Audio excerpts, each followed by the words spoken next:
Hi again, everyone. I'm Ollie Matthews. This is the Narcissistic Resistance, and this resistance video is sponsored by contribution from Sunflower. And here's her story. Hey, Ollie, this is Sunflower.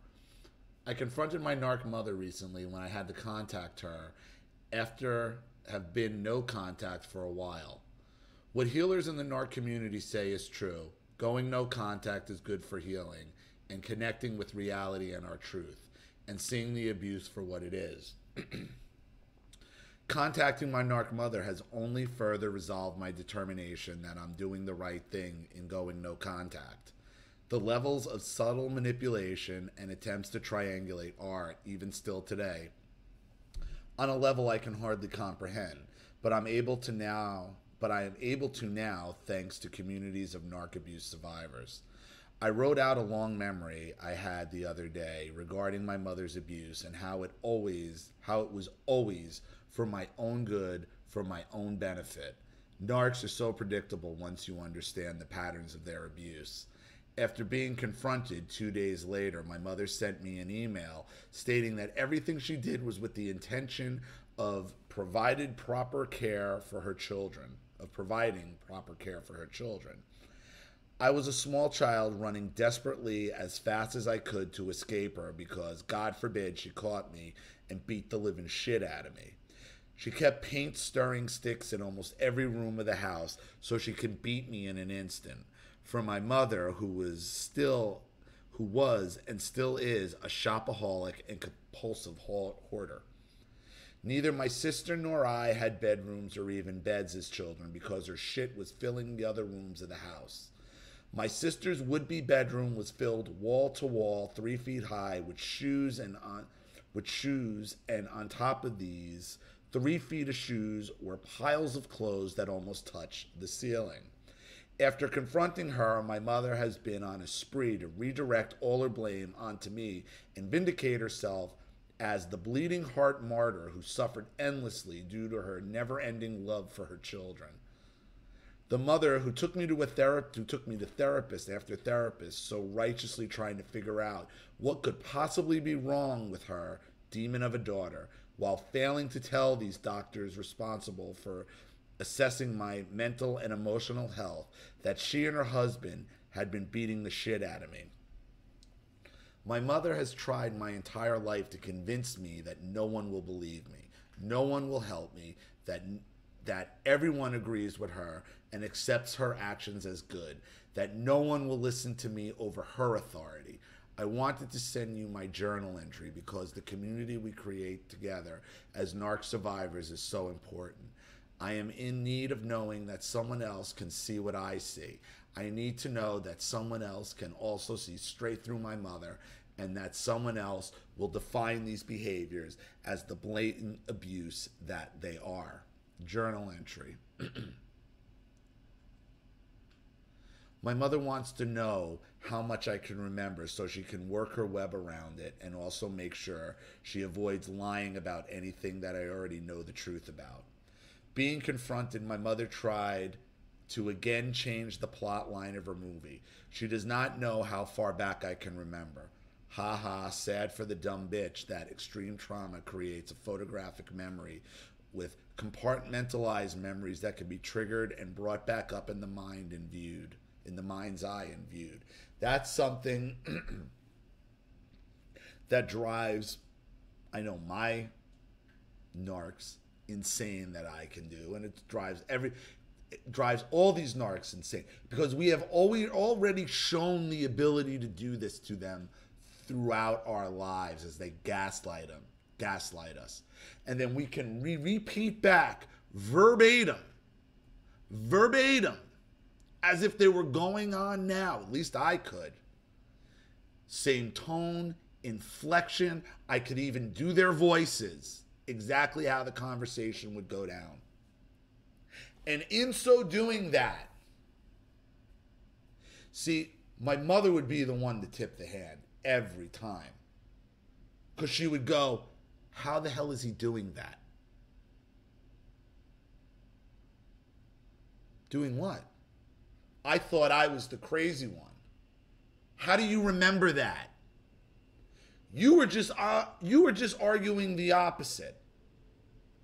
So now that I've repeated it back to you verbatim in your own words, and in many times in your own voice, because I have that type of ability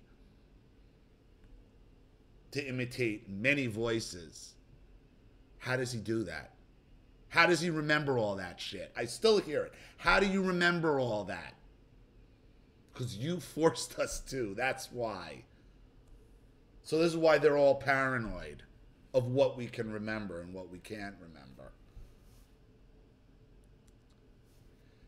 Besides, it's as if I forgot what she's done to me in terms of adulthood, trying to sabotage my education and my jobs, some that I moved across states for. She wouldn't even teach me to drive. I was working a job that she would constantly threaten. She would try to take it from me so many times. There were nights I biked through the city, made only with cars in mind, in the dark on my bike with no gun. The irony of the situation goes even further beyond that, because during this time my mother knew I had eating disorders, which are a result of trying to have some form of control over my own body due to the attempts of complete domination over my entire life. And she would refuse to let me work out at the gym, but would often force me to bike 45 minutes one way to and from work. I would end up biking through well-trafficked city roads, built only with cars in mind and not bikes, in the dark at 12 a.m. in the morning, a small, emaciated girl without a gun or any way to protect herself. I refused to let my mother take my job from me, however. And this is what they do. They always make these veiled threats of taking things from you. I'm going to take this from you. I'm going to take that from you. I'm going to take it, and you're going to have nothing. This is their playbook. This is what they do. This is what they all do. I was 20 by the time I had a license to drive. Two of my friends took their own time to teach me because they knew my mother never would. And we all knew why she wouldn't. It all makes sense now. That is just how those sick people are. They want you to rely on them for life because they know you wouldn't tolerate their behavior otherwise. She knew before I did that I had to remove her from my life for my health's sake. The irony is she never behaved this way towards the golden child until I moved out. Then the golden child quickly got a taste of what it was like to be the scapegoat, as they always do. And then the golden child comes back and like, oh, now I understand. And then they're just trying to draw you back in. But only those who have lived as scapegoats will ever know what it is really like to be the family scapegoat.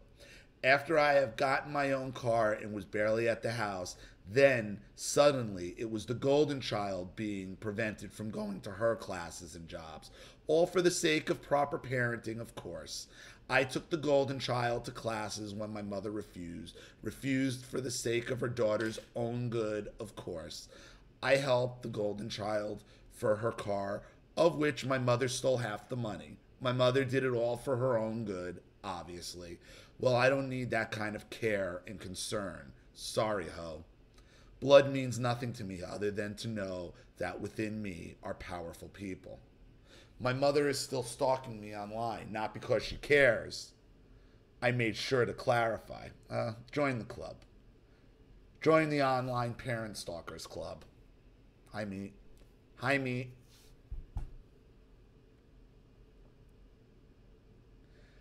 I've been taking account of my studies by publishing some online. She visited the site numerous times but read nothing. She herself said she only combed it looking for very specific information and was interested in nothing else, yet claims to stalk me online because she is just a sad mother hoping to find out what her child is interested in, yet admittedly read nothing of what I was interested in. Furthermore, she unwittingly admitted that she knew I had a brain injury via stalking my Instagram, yet contacting me never about aid, claiming she had no way. Wait, hold on.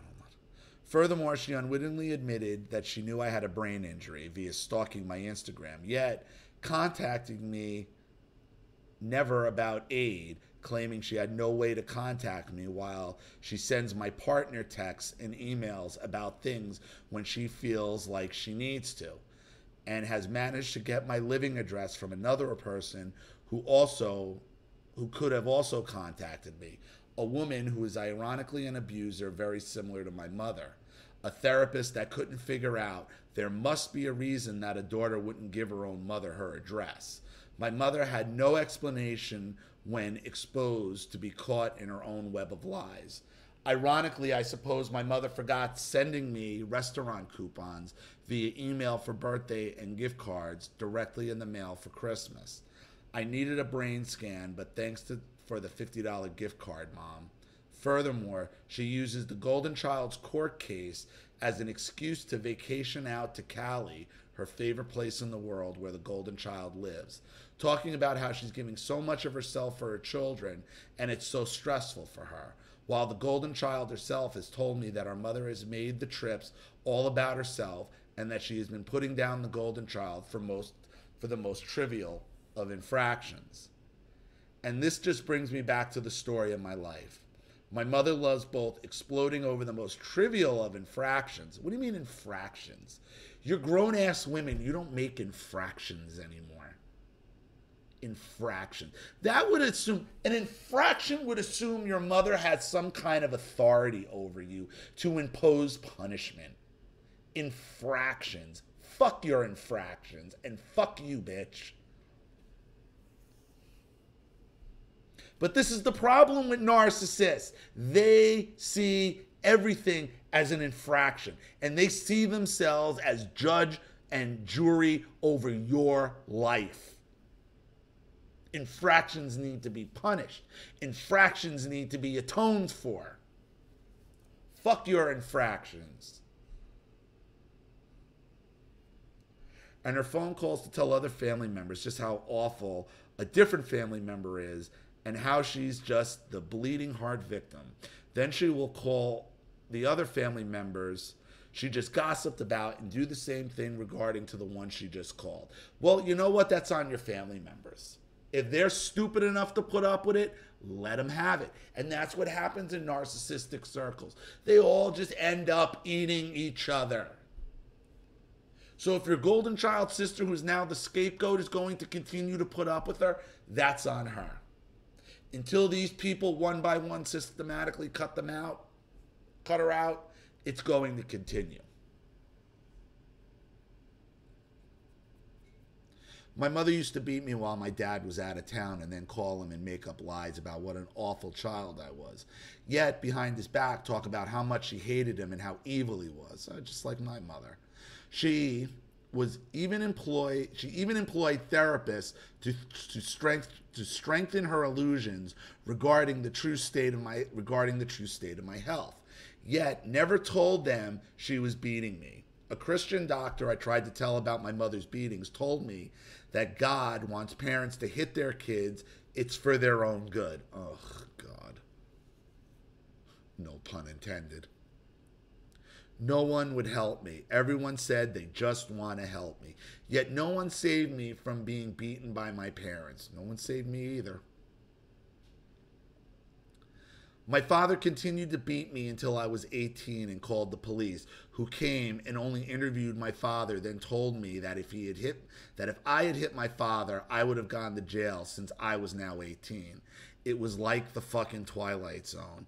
He stopped beating me after that, although 2 years ago when I saw him, he threatened to hit me in the face again. All for my benefit, of course. My mother used to tell everyone how violent I was, yet she was the one beating me while I was trying to flee from her. That was a great one, too. I was violent because I would block the blows and be accused of raising my hands and trying to hit her. No, bitch, if I tried to hit you, you'd be knocked out. Well, maybe not, because she's a bull in a china shop. If I actually...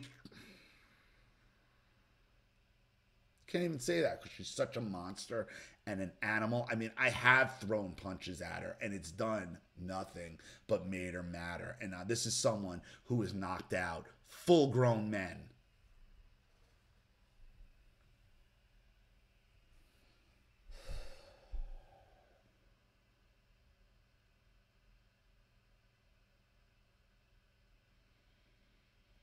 So many times I would run as fast as I could away from her, only to only to trip or to be blocked and then be grabbed by her so she could beat the shit out of me some more. Wow, this sounds familiar. Sometimes found places to hide, but not normally. I once found a place. I once made the mistake of hiding under the bed, and she got out a big long belt and beat me in the face, rat-tailed me in the face with it like 6 times.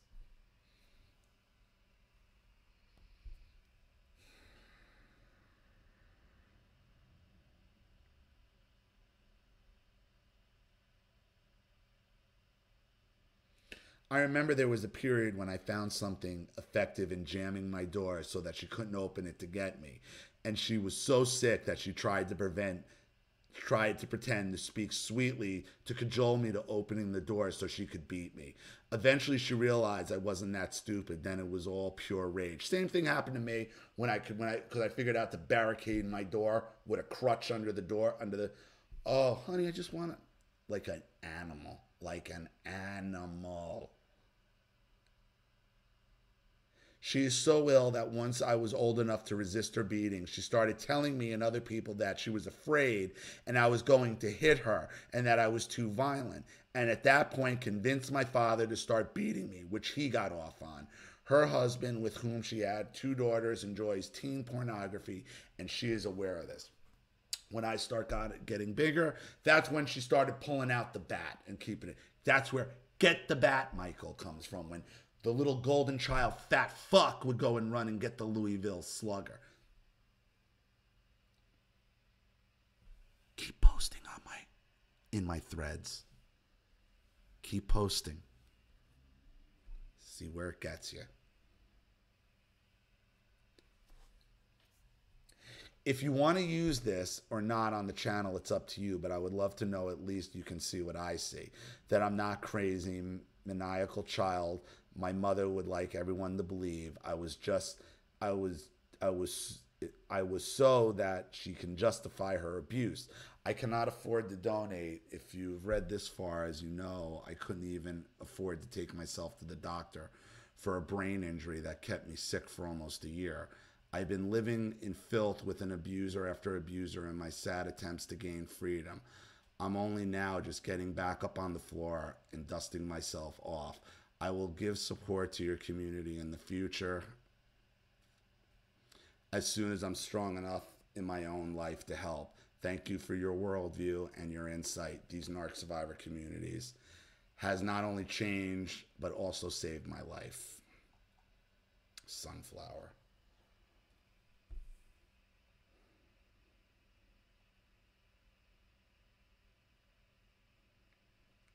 All right.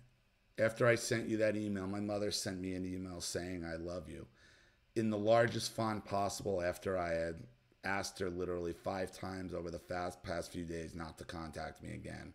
Here are the screenshots. You can see the level of manipulation and gaslighting involved. In just this short paragraph she sent me after I asked her not to contact me again. Her emails are in red font while mine are in black font.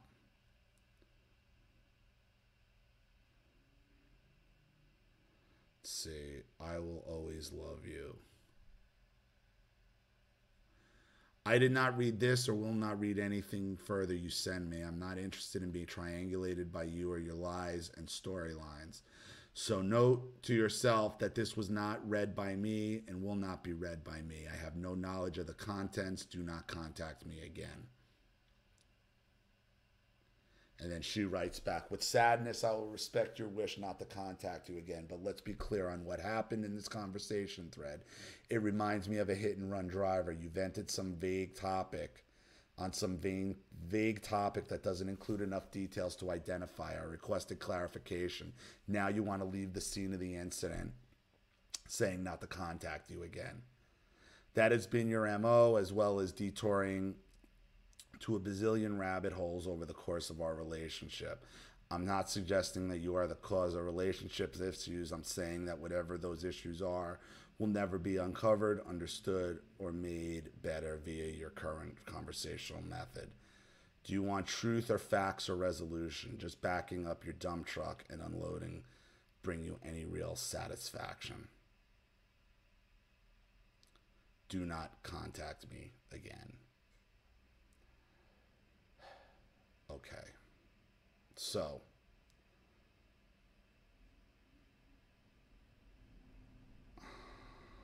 oh, wait a minute, I see. All right. I must have messed this up because I thought this was with contribution. This is why I say put it at the top.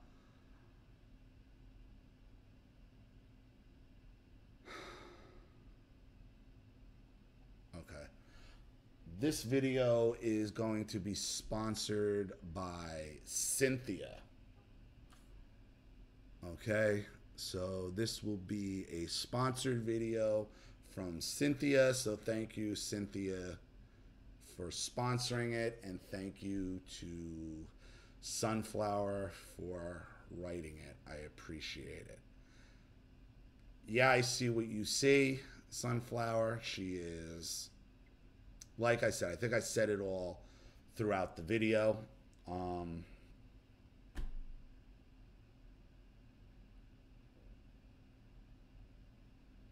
This woman's just trying to draw you back in, bottom line. She's trying to draw you back in, and she's just spiraling out of control. They're always going to say it's for your benefit. You know, this is very, your story hits very close to home for me because it's very similar tactics and similar to what I'm still going through now. So, thank you again. Thank you to Cynthia for sponsoring, and thank you to Sunflower for writing. I hope it helps. Thank you to everybody watching. Please leave any opinions or advice in the comments section below.